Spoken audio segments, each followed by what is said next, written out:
से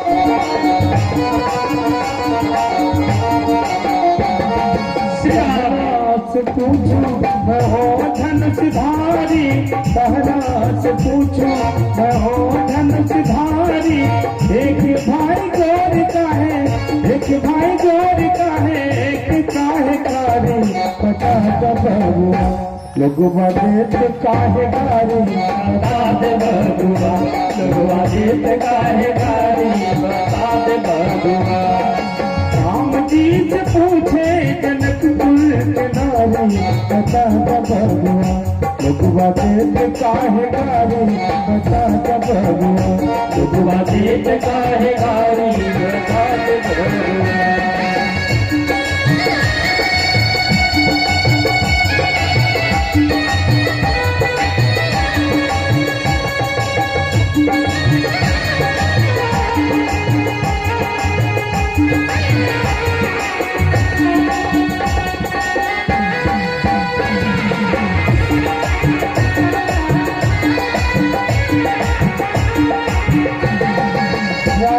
दशरथ जी कलन होशियारी, राजा दशरथ जी कलन होशियारी, राजा दशरथ जी कलन होशियारी। एको मराद पर तीन गुनारी बता दे बबुआ, लगुआ देत काहे कारी बता दे बबुआ, लगुआ देत काहे कारी बता दे बबुआ। राम जी से पूछे जनकपुर के नारी, बता दे बबुआ, लगुआ देत काहे कारी बता दे बबुआ, लगुआ देत काहे कारी बता दे बबुआ, लगुआ देत काहे कारी बता दे बबुआ, लगुआ देत काहे कारी बता दे बबुआ। इस प्रकार आचार्य श्री सुखदेव कहते राजन, माता सीता का विवाह राम जी के साथ हुआ, भरत जी का विवाह माता मंडवी के साथ हुआ, लक्ष्मण जी का विवाह उर्मिला माता के साथ हुआ और शत्रुघ्न जी का विवाह शुद्ध कीर्ति के साथ हुआ। इस प्रकार राजा जनक 4 पुत्रियों का कन्यादान दशरथ जी के 4 पुत्रों के साथ करते। आज समय आया विदाई का।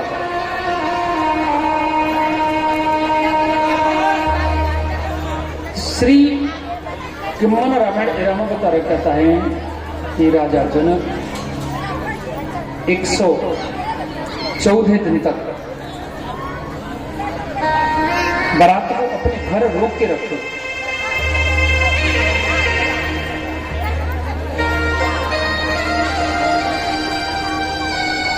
आज जब दशरथ जी वशिष्ठ जी को कहते हैं, वशिष्ठ जी विश्वामित्र जी को कहते हैं, विश्वामित्र जी सतानंद जी को कहते हैं और सतानंद जी राजा दशरथ जी को कहते हैं, जनक जी को कहते हैं कि देखो बहुत समय हो गया है, अयोध्या से भी पत्रिका आ रही है, इसमें समाचार आ रहा है, अब विदाई करो, विदाई की। जनक जी कहते कि नहीं महाराज ऐसा है, वो ऐसा है ना, कल भोजन में एक त्रुटि रह गई थी, एक भोजन की तैयारी हम नहीं कर पाए, आज थोड़ा सा अलग भोजन कराएंगे, वो भोजन कर लेना, कल हम आपकी विदाई कर देंगे। कल आती तो फिर कहते आज ये भोजन रह गया है, आज इसको कर लो, कल आप निकल जाओ। इसी प्रकार कल कल करते हुए 114 दिन व्यतीत कर दिए, क्योंकि राजा जनक का मन नहीं था मैं अपनी बेटी की विदाई करूं।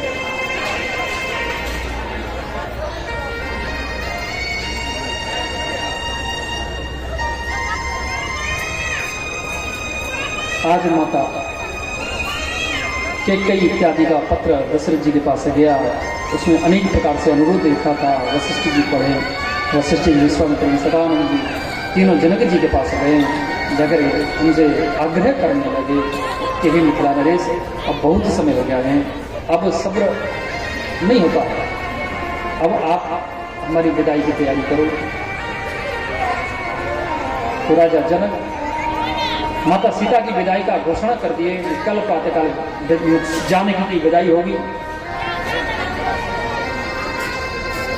माता सीता का श्रृंगार माता सुनीना अपने हाथों से की, गोदी में बैठाई, समझाने लगी, बोली पुत्री अब तक आप अपने पिता के घर में रहे, कोई कष्ट नहीं था, यहां हंस लेती, रो लेती, खा लेती, पी लेती, सो जाती, मन हुआ जो कार्य किया, मन हुआ नहीं किया। लेकिन अब आप अपने घर जा रहे हैं, क्योंकि बेटी का वास्तविक घर उसकी ससुराल होती है। इसलिए हे सीते, एक पति एक व्रत नेम। सीता, आप पत्नी के लिए पति ही परमेश्वर होता है, वही सर्वस्व है। पति के सोने के बाद सोना, पति के जागने से पहले जाग जाना, पति की आज्ञा का पालन करना, यही पत्नी का धर्म है।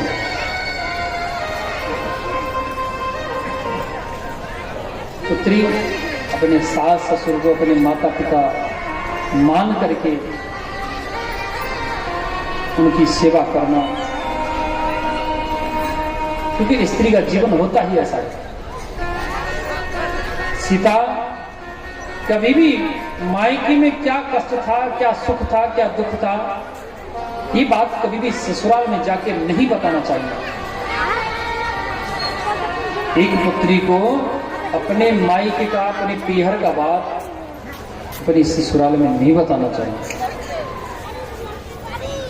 या अपनी ससुराल की बात अपने मायके में नहीं बताना चाहिए।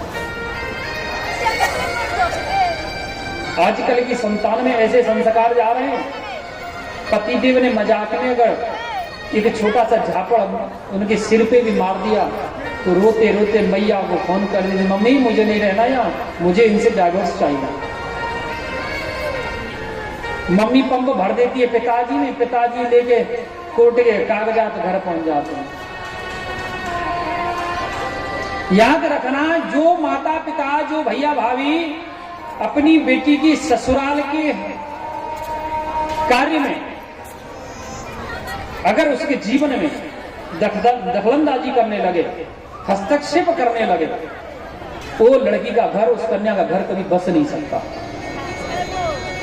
जो बेटी ससुराल में रह करके अपने पीहर के रिमोट से चलने लगी ना, कभी उसका घर नहीं बसेगा।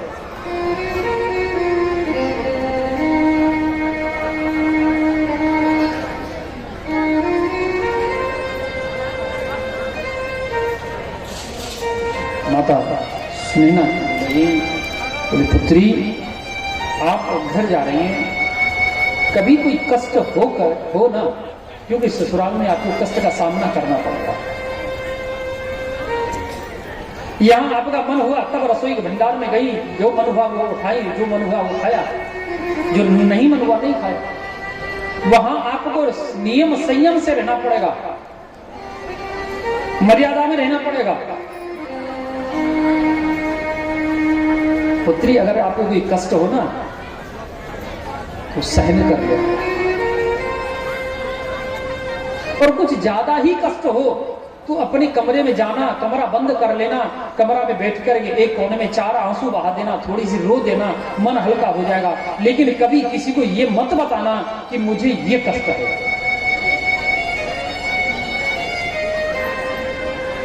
अपने पति को छोड़कर किसी को मत बताना कि मुझे ये कष्ट है। कहीं तुम अपने पिता को पत्र लिख दे कि बोले पिताजी मुझे ससुराल में ऐसा कष्ट है, ये कदापि नहीं करना चाहिए। जब राजा जनक माता सीता से भेंट करने के लिए चित्रकूट पे गए वनवास के समय। माता जनक ने जाके माता सीता को पूछा, बोले बेटी पुत्री आप कैसी हो? बोले पिताजी मैं सुखी हूँ, खुश हूँ, अच्छी हूँ।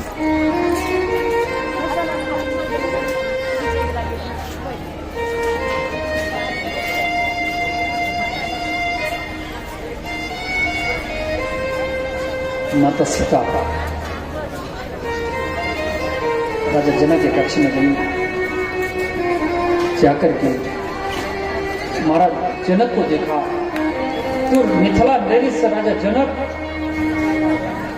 जमीन में बैठे, जमीन में दोनों हाथ से ऐसे घुटना पकड़े, घुटना के ऊपर हाथ रखें, हाथ के ऊपर अपना सिर रखें और रो रहे। माता सीता ने जाकर के उनके सिर के ऊपर में हाथ रखा, कहीं तो पिताजी अब मुझे आज्ञा दीजिए, मुझे आशीर्वाद दीजिए, मैं ससुराल जा रही हूँ, मुझे विदाई दीजिए।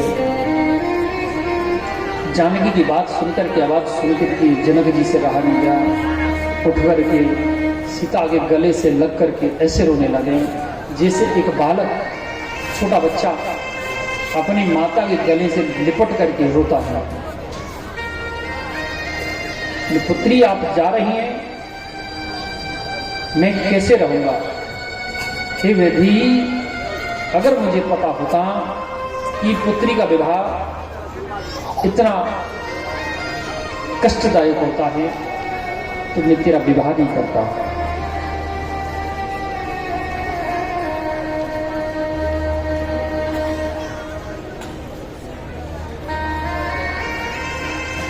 वो पिता भाग्यहीन है जिसके घर में बेटी का जन्म न हो, तो भाग्यहीन है। कल भी हम आपको बताए थे,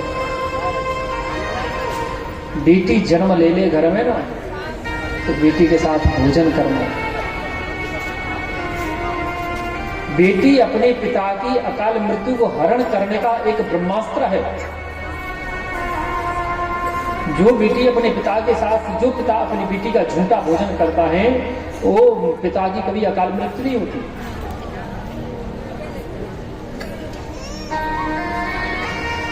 आपने देखा होगा शादी के बाद जब बेटी दूसरी तीसरी बार ससुराल से मायके में आती है तो मर्यादाएं सीख जाती है। पहले रसोई में अपने आप घुस जाती, अपने आप मन में हुआ वो उठाई और वो खाई, लेकिन अब रसोई के दरवाजे में बैठ के खड़ी होकर देखती है कि शायद मेरी भाभी मुझे एक गिलास पानी पिलाए, मुझे चाय पिलाए, मुझे दे तो मैं खाऊंगा। सबको खिलाने वाली आज इच्छा कर रही है कि मुझे कोई दे तो मैं फिर खाऊंगा।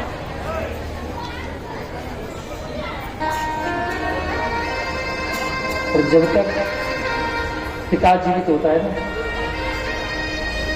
बेटी अपने घर में कुछ भी कर लेती है।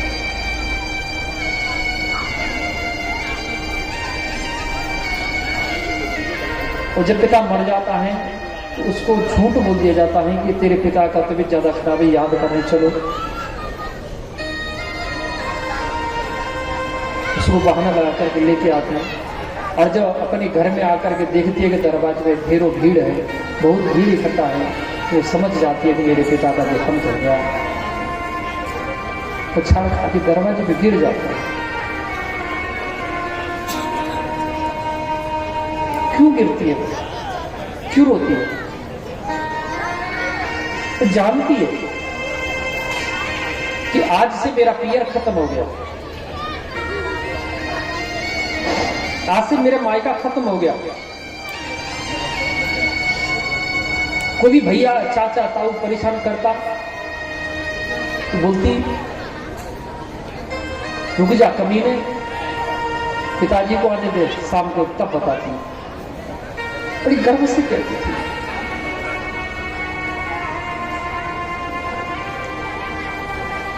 पत्नी भोजन करके सो गई, बेटा पोतो भोजन करके सो गए। जब तक पिताजी घर नहीं पहुंच जाएगा तब तक घर अंगना से दरवाजा, दरवाजा से अंगना, चक्कर काटती घूमती फिर। परमात्मा से प्रार्थना करेगी मेरे पिता क्यों नहीं आया, क्या कारण है। पहले फोन नहीं था, आज से 30 साल पहले फोन कहां थे, चिंता होती थी। अब फोन है, याद कर लेती है पिताजी अब कब आइएगा।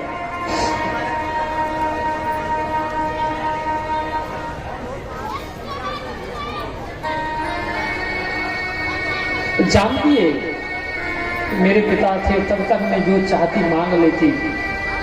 पिताजी नहीं, मुझे ये वाला साड़ी चाहिए, ये वाला सूट चाहिए, ये वस्तु चाहिए, और मेरे पिता मर गए। मां से मैं नहीं कह सकती क्योंकि मां मेरे भैया और भाभी के अधिकार में है, उनके अंदर में काम करेगी, उनके अंदर रहेगी, उनके अनुसार चलेगी।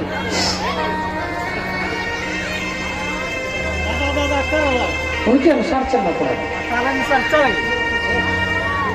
पिता था तो मैया मना कर देते, नहीं अभी तो 2 महीने पहले तो साड़ी लेके गई है, तो फिर नहीं पिताजी दिला दो ना। अच्छा तो चलो मेरे बच्चे को मैं दिला के लाता हूँ।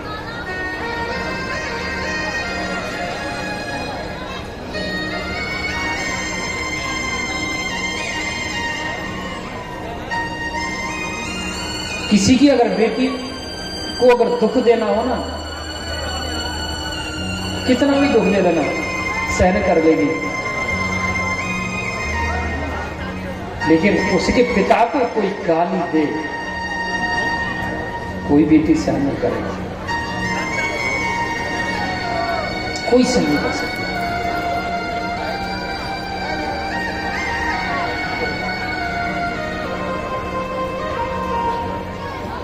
आज राजा जनक विदाई की तैयारी की है।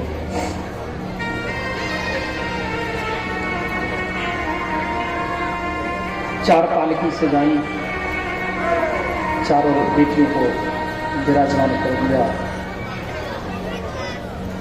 आज राजा जनक दशरथ जी को कहे कि हे अवधेश, हे अयोध्या नरेश, मेरी पुत्री बुरी है, अबोध है, अज्ञान है, गलती से अगर इनसे कोई त्रुटि हो जाए, कोई उद्दंडता कर दें, तो फिर ये अयोध्या नरेश अपनी पुत्री समझ करके उनको क्षमा कर देना, उनकी गलतियों को ध्यान मत रखना।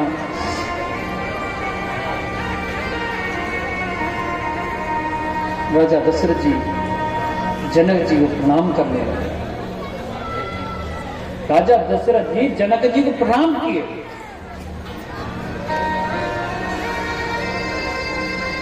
बोले मिथिलेशा, मैं बड़ा नहीं हूं, बड़ा तो आप हैं,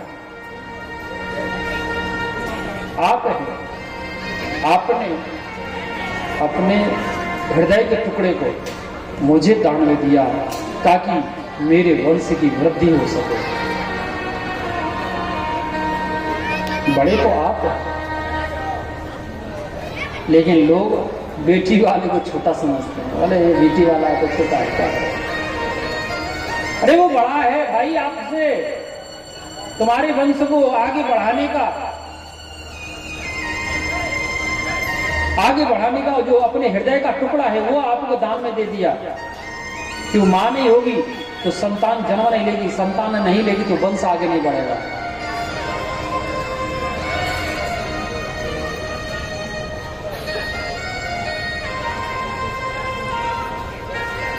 चारों बेटियों की विदाई करने लगे।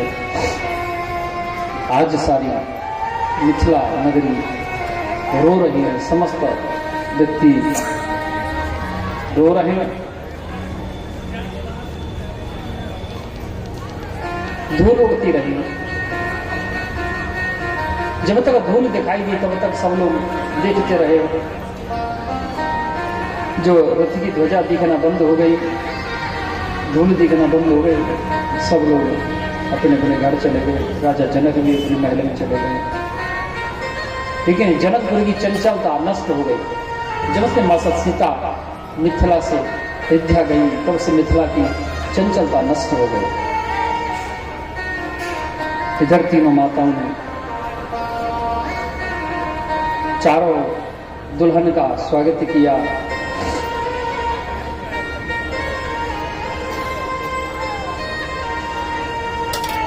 जो स्वागत हुआ,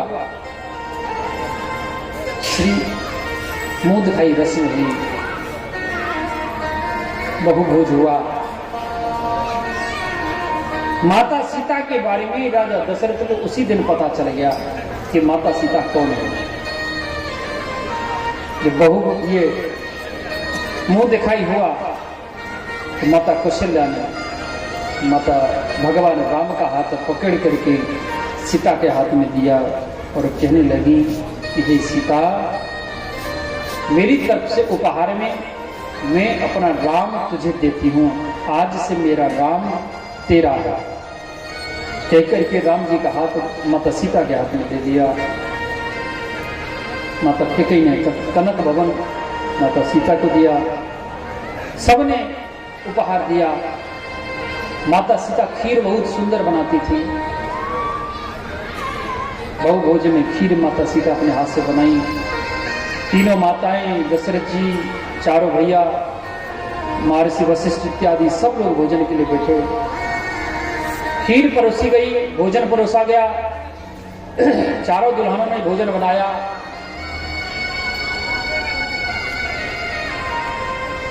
अनायास एक तूफान आ जाता है, ध्यान देना। एक तूफान आया। तूफान में एक घास का तिनका, दुबरी का तिनका उड़ करके राजा दशरथ की खीर में गिर गया। जब खीर में गिरा, ये बात एकमात्र दशरथ को पता था कि मेरी खीर में दुबरी का तिनका गिर गया है, और माता सीता को भी पता चल गया कि मेरे ससुर की खीर में दुबरी का तिनका गिर गया। माता सीता को क्रोध आ गया, रे दुष्ट, तूने मेरे ससुर की खीर को नष्ट कर दिया, बेकार कर दिया। जैसे माता सीता ने क्रोध में आकर के तिनका को निहारा, वो तृण, वो तिनका, दुबरी का टुकड़ा जल करके भस्म हो गया, तो खीर नहीं मिल गया। राजा दशरथ को बड़ा अचंबा हो गया। जब भोजन होने के बाद राजा दशरथ कहे कि बोले, पुत्री सीता, मैं कुछ तुझसे बात करना चाहता हूं। बोले, कहो पिताजी। बोले, आप मेरे कक्ष में चलो। दशरथ जी माता सीता को अपने कक्ष में ले गए। जाकर के राजा दशरथ का हाथ जोड़ करके कहने लगे, बोले, पुत्री, आज मैं तुमसे कुछ मांगा, आज मुझे देना चाहिए, बहुभोज है, मुझे देना चाहिए, लेकिन मैं आज आपसे कुछ मांगना चाहता हूं। क्या आप अपने पिता को दान करोगी? बोले, पिताजी, आप मेरे प्राण भी मांगिएगा तो मैं आपको दान करूंगा। बोले, प्राण नहीं चाहिए, मुझे वचन दोगे, जो मैं मांगूंगा सो आप देंगे। बोले, मैं वचन देती हूँ, जो आप कहिएगा वो मैं आपको दूंगी। बोले, पुत्री, जिस प्रकार से तूने आज मेरी खीर को निहारा है, खीर में उस खीर को क्रोध में निहारने से वो तिनका, दुबरी का टुकड़ा जल करके भस्म हो गया। ऐसे आज के बाद तू मुझे वचन दे, तू अपने दुश्मन को भी मत निहारना, दुश्मन को भी मत निहारिएगा, क्योंकि अगर आप दुश्मन को भी निहारिएगा वो जल करके भस्म हो जाएगा। इसीलिए वचन दो कि आज के बाद तुम किसी को भी नहीं निहारोगे। बोले, पिताजी, मैं आपको वचन देती हूँ। तो देखा आपने, माता सीता का हरण जब रावण ने किया तो माता सीता से जब रावण अशोक वाटिका में मिलने के लिए आता तो माता सीता ऐसी दुबरी का तिनका अपने हाथ में लेती थी। रामचरितमानस में देखा हो, ये रामानंद जी सागर का आर्टिकल है, सीरियल में। माता सीता ऐसे दुबरी का तिनका अपने हाथ में लेकर के तब दशरथ से बात करती थी, क्योंकि अगर सीधा सीधी ये राजा रावण से बात करने लगी माता सीता तो रावण निहारने से भस्म हो जाएगा। इसलिए माता सीता रावण से सीधे में बात नहीं करती।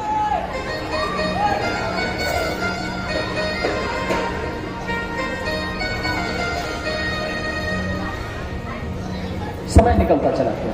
एक समय ऐसा आया कि भगवान श्री राम के राम राज्य की स्थापना का यानी राज्य तिलक की तैयारी होने लगी।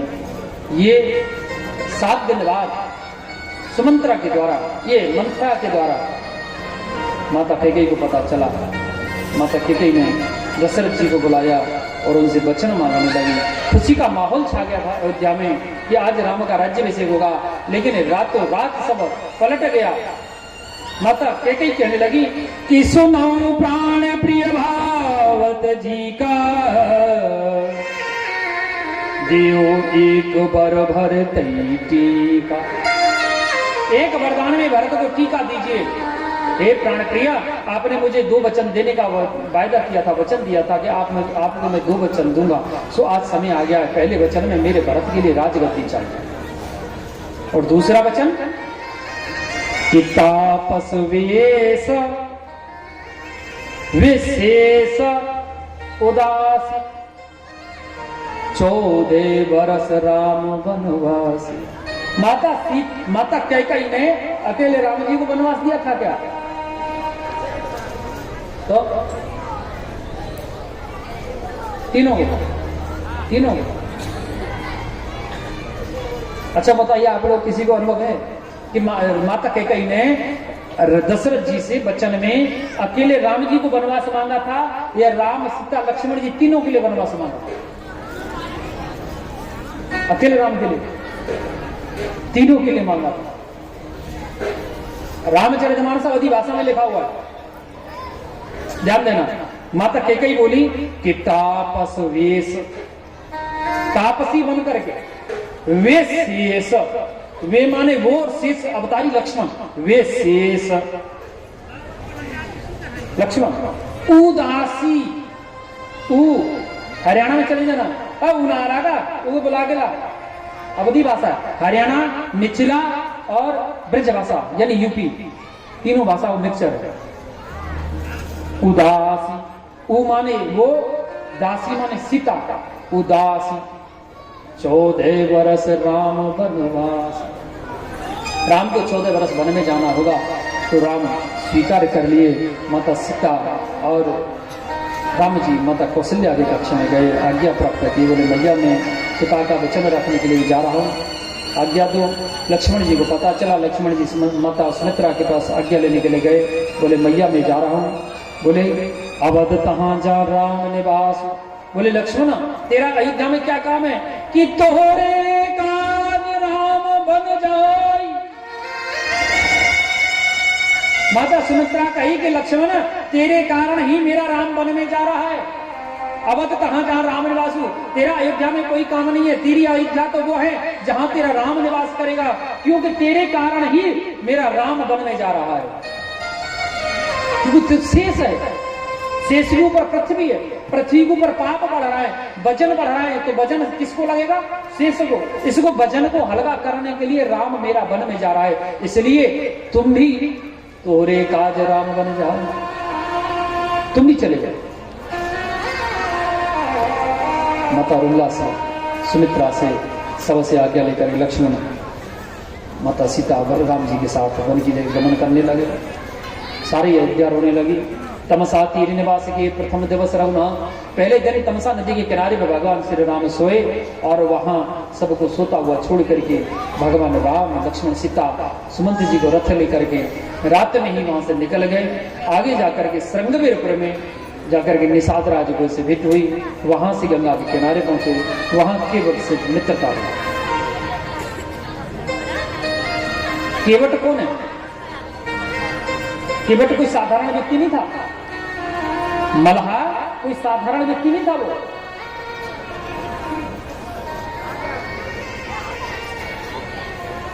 क्षीर सागर में भगवान शेष सैया पर लेके हैं, वहां एक कच्छप, एक कछुआ भगवान के चरण छूने के लिए जाता है बार बार, और शेष फुकार मार देते हैं। वो डर से फिर बेचारा पानी में डूब जाता है, चला जाता है, छूने नहीं दिया। भगवान को प्रार्थना किया, प्रभु क्या मुझे ये आपकी चरण स्पर्श करने का अवसर नहीं मिलेगा? बोले कश्यप आप चिंता मत करो, त्रेता युग के अंदर में आपको ये सौभाग्य मिलेगा। आज वही कछुआ यहाँ केवट बन करके आया और भगवान राम आए, आकर कहा बोले महाराज मैं तुम्हारे चरणों का जादू जानता हूँ, आपके चरण छूने से ही एक पत्थर भी स्त्री बन के उड़ गई। अरे हमारी तो एक नाव अकेली परिवार का भरण पोषण करने का अकेला सहारा है, कहीं ऐसा ना हो ये भी स्त्री बन के उड़ जाए, पहले आप चरण छूने दो। धोने के बहाने चरण को स्पर्श करने लगा।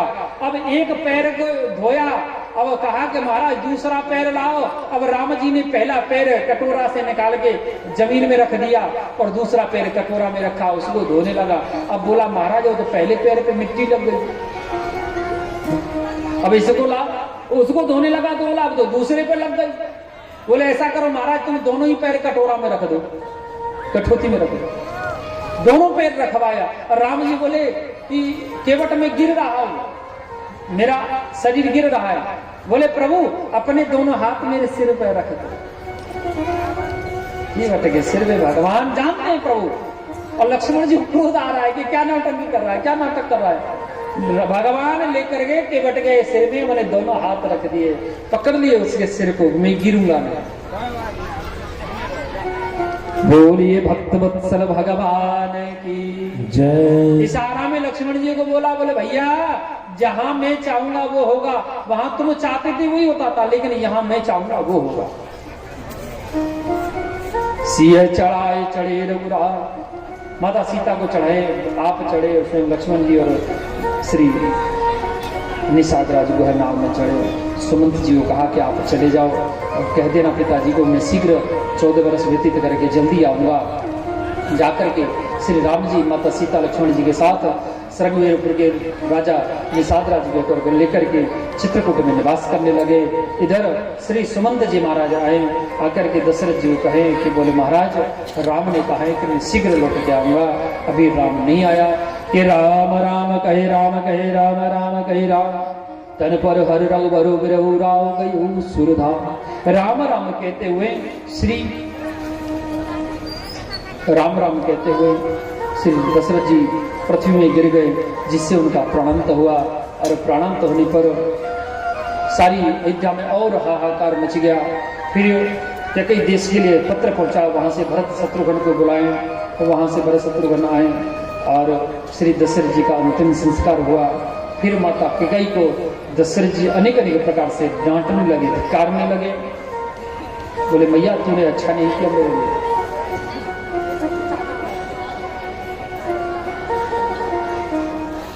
फिर गुरुजी की आज्ञा लेकर के तीनों माताओं अयोध्या वासियों को लेकर के श्री भरत जी महाराज चित्रकूट पर राम जी से भेंट करने के लिए चल दिए। वहां श्रृंगवीरपुर के राजा निषाद राज के गुप्तचरों ने जाकर कहा, बोले कि महाराज भैया भरत पूरी सेना दल बल के साथ ही इधर आ रहे हैं। तो श्री लक्ष्मण जी को क्रोध आ गया, बोले भैया देख लो सांपिन का बेटा सांप ही होता है, अभी भी उसको संतुष्टि नहीं हुई। राम जी बोले लक्ष्मण मेरा भरत ऐसा नहीं, मेरा भरत ऐसा नहीं है कि वो मुझसे युद्ध करने के लिए आएगा। अरे मेरा भरत तो बड़ा अलग है। भरत की प्रशंसा करते भगवान श्री राम थकते नहीं, कहने लगे मेरा भरत, मेरे भरत को अगर कोई पा जाए ना, वो उसके चरण की धूली भी अगर कोई लगा ले अपने सिर में, तो उसका जन्म सुधर जाएगा, उसको सौभाग्य जागृत हो जाएगा।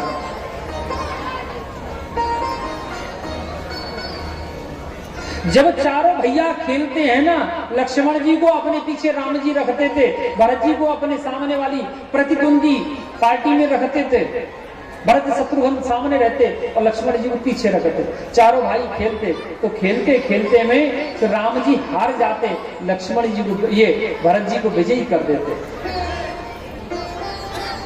कैसा है भरत, ध्यान देना। राम जी लड्डू बांट रहे, मिठाई बांट रहे अयोध्या में। बोले क्या हुआ राम, आज कैसे मिठाई बांट रहे हैं? बोले आज मेरा भरत मुझसे प्रतियोगिता में जीत गया।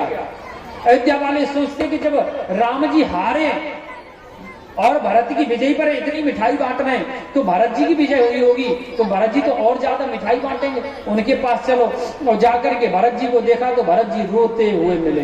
बोले भरत तुम क्यों रो रहे हैं, तुम तो विजयी हुए। बोले इसीलिए तो मैं रो रहा हूं कि भैया राम ने मुझे जिताने के लिए अपने आप को हरा दिया।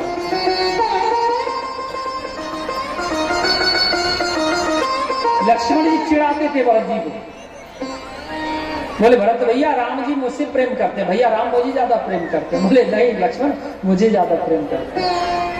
बोले नहीं मुझे करते हैं, इसीलिए हमेशा जब भी क्रीड़ा करते हैं ना, जब भी खेल खेलते हैं तो अपनी पार्टी में अपने पीछे मुझे रखते हैं। बोले यही तो तेरा भ्रम है लक्ष्मण, मुझे सामने वाली पार्टी में क्यों रखते हैं भैया पता है, क्योंकि मुझसे ज्यादा प्रेम करते हैं। क्यों?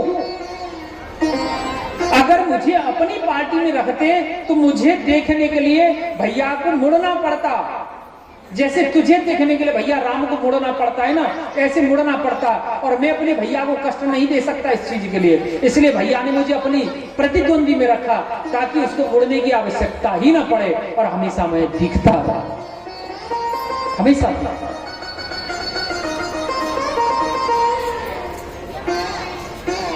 भरत जी आते अपना मुंह छुपा करके दरवाजे पे गिर गए, कुटिया के दरवाजे पे। लक्ष्मण जी रोने लगे, बोले भैया भरत भैया कुटिया के दरवाजे पड़े हुए हैं। राम जी उठे, उठ करके भरत जी को सीने से लगाए। भरत जी कहते कि आप अयोध्या चलो। राम जी कहते कि मैं पिता का वचन पूरा करके 14 वर्ष बाद आऊंगा। बोले कि ये नहीं हो सकता, अगर आप नहीं जाइएगा तो मैं भी नहीं जाऊंगा। कोई भी निर्णय नहीं कर पाया, जनक जी निर्णय नहीं कर पाए और वशिष्ठ जी निर्णय नहीं कर पाए, सतानंद जी निर्णय नहीं कर पाए, आखिर में कोई उनके बीच में नहीं बोल पाया।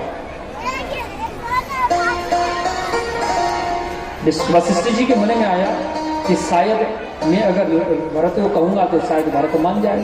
भरत जी को वशिष्ठ जी बोले कि भरत एक काम करें। बोले क्या?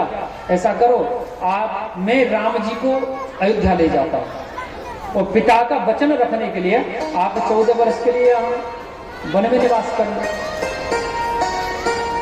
ये शब्द वशिष्ठ जी इसलिए बोले कि शायद इसके उत्तर में भरत जी कहेंगे अभी भी भाई हम दोनों भैया भैया अलग हो गए, क्या फायदा है, ये उत्तर देंगे भरत जी। लेकिन विपरीत अर्थ निकला उसका। जाकर के भरत जी ने वशिष्ठ जी के चरण पकड़ लिए, बोले गुरुजी आप 14 वर्ष की बात क्या करते हैं, आप भैया राम को अयोध्या वापस ले जाओ, मैं पूरे जन्म जन्मांतर तक जंगल में निवास कर सकता हूं, लेकिन भैया को ले जाओ। तो वशिष्ठ जी तो फंसे लगे, कोई नहीं गया। आखिरकार भैया राम के समझाने पर भरत जी संतुष्ट हुए और भरत जी ने को राम जी ने अपनी खड़ामों दी, खड़ामों को सिर पर रखे भरत जी और अयोध्या के लिए वापस आने लगे। किसी से खड़ा अखियों में पानी, राम भक्त ले चला रे राम की किसी से खड़ा राम भक्त ले चला राम की निशानी, राम भक्त ले चला राम की निशानी। शीश फेंक राम और अखियों में पानी, शीश फेंक राम और अखियों में पानी, राम भक्त ले चला राम की निशानी, राम भक्त ले चला राम की निशानी।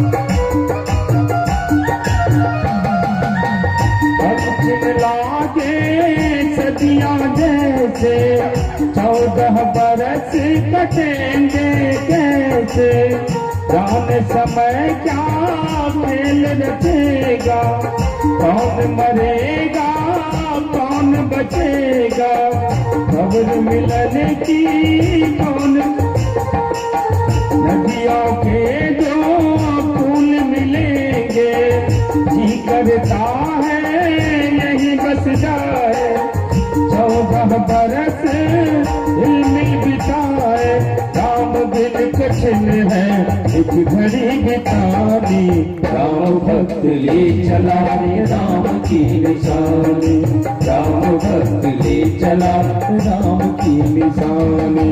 शीश पे खड़ा हूँ और अखियों में पानी, शीश पे खड़ा हूँ और अखियों में पानी, राम भक्त ले चला राम की निशानी, राम भक्त ले चला रे राम की निशानी। बोले भक्त वत्सल भगवान की जय। इस प्रकार जी महाराज खड़ा मुंह ला करके सिंहासन पर विराजमान किए, उनका संरक्षक करने के लिए, उनकी रक्षा करने के लिए शत्रुघ्न जी को छोड़े और स्वयं नंदग्राम में जाकर के साधु वेश बना करके तपस्वी बन करके निवास करने लगे। इधर भगवान श्री राम माता सीता लक्ष्मण जी को लेकर के चित्रकूट से पंचवटी के लिए प्रस्थान किए, वहां जाकर के निवास करने लगे। वहां कहते हैं सूफन खा रावण की बहनी, दुष्ट हृदय दारुण दुख अहिनी आई, आकर के कहने लगी कि तुम सम पुरुष न मोसम नारी, यह संयोग विधि रचो विचारी। इस प्रकार से राम जी को विवाह का प्रस्ताव दिया। लक्ष्मण जी राम जी का इशारा माने और देख करके श्री सूर्पनखा का नाक और कान दोनों ही काट दिए, दोनों का भंजन कर दिए। नाक कान कटवा कर ये खरदूषण के पास गई, वहां उनका भी वध भगवान श्री राम कर दिए। जाकर के श्री लंका में लंकापति रावण को बताई। रावण समझ गया कि खरदूषण मौसम बलवंता, मार सकहना बिन भगवंता। वो समझ गया कि मेरे नारायण भगवान अवतार लिए, मारीच को सोने का मृग बनाया। भगवान श्री राम मृग के पीछे चले गए, लक्ष्मण जी उनकी खोज करने के चले गए। पीछे से ब्राह्मण का रूप धारण करके माता सीता का हरण कर लिया।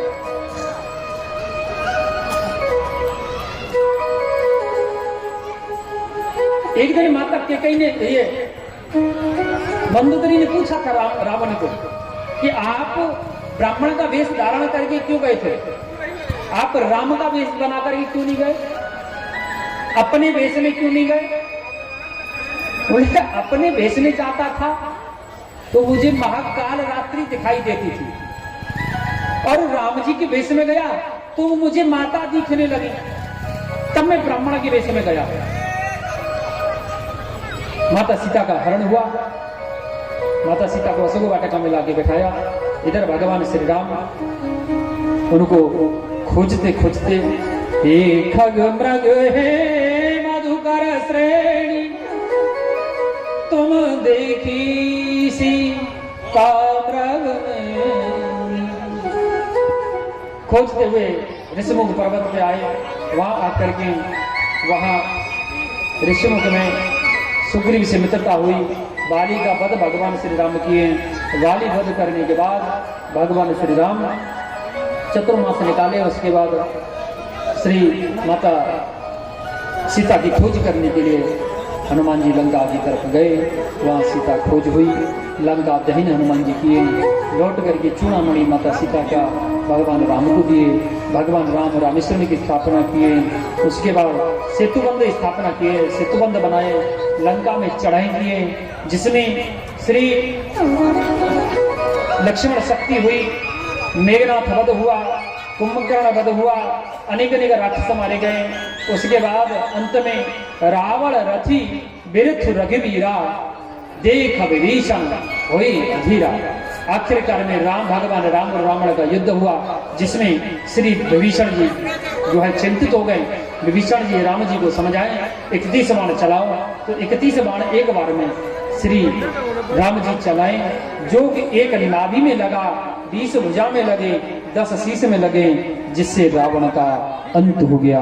बोलिए श्री रावण हंत भगवान की जय हो। इस प्रकार भगवान श्री राम माता सीता की अग्नि परीक्षा किए, विभीषण को लंकापति बनाए, लंकाधीश बनाए, और भगवान अयोध्या वापस आए। अयोध्या में आकर के राम राज्य की स्थापना हुई। समय के अनुसार रजक के कहने से माता सीता का त्याग हुआ।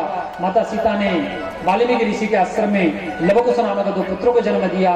लवकुश को भगवान श्री राम को अर्पण करके माता सीता पृथ्वी की गोद में समाहित हो गई। बोलिए भक्तवत्सल भगवान की जय हो। जय जय श्री राधे। जय जय श्री राधे, जय जय श्री राधे। इस प्रकार यहाँ राम कथा संपूर्ण हुई। अब हम कृष्ण कथा की तरफ, भगवान गोविंद के जन्म की तरफ चलेंगे। उससे पहले आज जो हम प्रभात फेरी करने के लिए गए वो शिवाडीह टोला गए थे। वहां से जो भी पत्र पुष्प हमको प्राप्त हुआ है उसके बारे में बताएंगे कल। अच्छा ये बताओ, कल गिरिराज जी कौन चलेगा? गिरिराज जी के लिए हवाई जहाज यहाँ से उड़ान लेगा। कोई चलना चाहता है तो बताओ। कल गिरिराज पूजन है, 56 भोग होगा।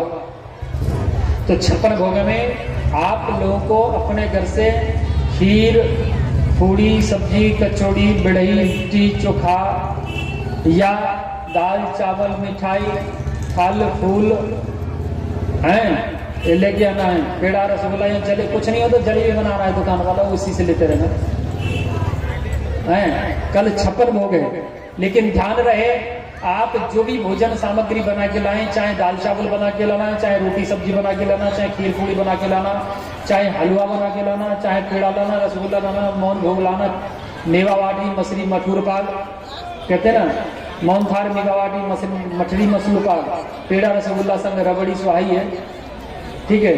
कुछ भी लेके आना है, लेकिन उसमें प्याज और लहसुन का प्रयोग नहीं होना चाहिए, याद रखना। कौन कौन है हमारे समझ आने पर भी प्रसाद में नहीं लाएंगे? हाथ उठा के बताओ।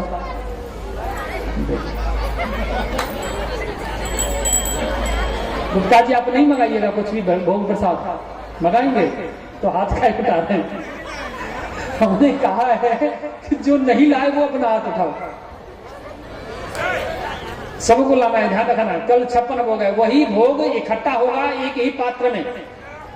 ऐसा करना है ऋषु, ठीक है। आप जो है जो भी भोजन प्रसाद लाएंगी वो एक यहाँ टोपिया रख जाएगा, उसमें डाल देना है और अपना बर्तन अपने साथ के साथ रख लेना है। हम बर्तन नहीं देंगे, किसी का चोरी होगा तो, है ठीक है। अब हम प्रभात फेरी की तरफ चलेंगे। फिर कल जो है प्रभात फेरी कहाँ जाना है उसका व्याख्यान होगा। फिर उसके बाद हम लोग भगवान श्री कृष्ण के जन्म में लेंगे। और 2 कार्यकर्ता बेटा कहाँ है? मोनू पांडे, मोनू भैया आप लोग कहाँ हैं? कोई 2 लोग हैं तो खड़े होके आगे आ जाओ। सुदेश बाबू,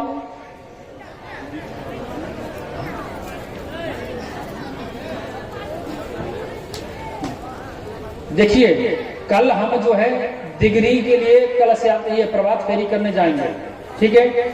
हमारे साथ हम देख रहे हैं पिछले 4 रोज से, ठीक है, कोई नहीं जाता है। कल आप लोगों को पनिशमेंट किया जाएगा, जाएंगे तो ठीक है, अगर नहीं जाएं तो माता जी आप लोग सुन रही हैं, जिनके पति का नाम इस लिस्ट में हम बोलेंगे ना, वो पति देव को रात भर मत सोने देना, हम आपके साथ हैं। मिश्रा जी का नाम नहीं, इसलिए देखिए श्री सुदेश गुप्ता जी आपकी अध्यक्षता में हम लोग चलेंगे, आपके मार्गदर्शन पर चलेंगे, ठीक है। आप रथ के सारथी होंगे, जिसमें आपके साथ में श्री मुकेश ठाकुर जी, राजकिशोर गुप्ता जी, श्री मनीष कुमार शाह जी, फिर मनोज शाह जी, श्री राम किशोर गुप्ता जी, श्री संतोष पासवान जी, श्री रवि रजक मेंबर साहब, उसके बाद हैं श्री मनीष कुमार पत्रकार, श्री मोनू कुमार पांडे, श्री राजू झा। आप लोगों से प्रार्थना है, एक है श्रीनिवास उर्फ बउआ भैया, बउआ जी, आप लोगों को जाना है। अगर आप लोग नहीं गए तो जिन जिन का मैं नाम बताया हूं, श्री मुकेश बाबू, श्री राजकिशोर बाबू, मनीष शाह जी, मनोज शाह जी और रामकिशोर गुप्ता जी, संतोष पासवान जी, रवि साहब जी, मनीष बाबू, मोनू साहब, राजू बझा और श्रीनिवास जी, बउआ भैया, इनके पत्नियों से प्रार्थना है माता जी, इनको सुबह 5-6 बजे से पहले जगा देना। और जो नहीं जाएगा ये मिश्रा जी, अब तो खैर बूढ़ा जाने, इनके बीच में हम नहीं पिसेंगे। आज शिवाड़ी गए थे, आज शिवाड़ी गए थे, पूरा दिन आज हमारे साथ रहिए, ठीक है, कोई बात नहीं। कल आप लोगों से मेरी प्रार्थना है, ये लोग जाएंगे, ठीक है। और अभी हम जन्म की तरफ चलेंगे, अभी प्रभात फेरी है।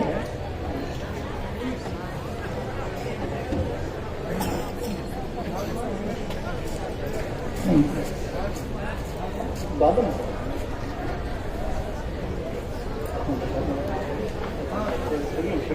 देखना श्रद्धे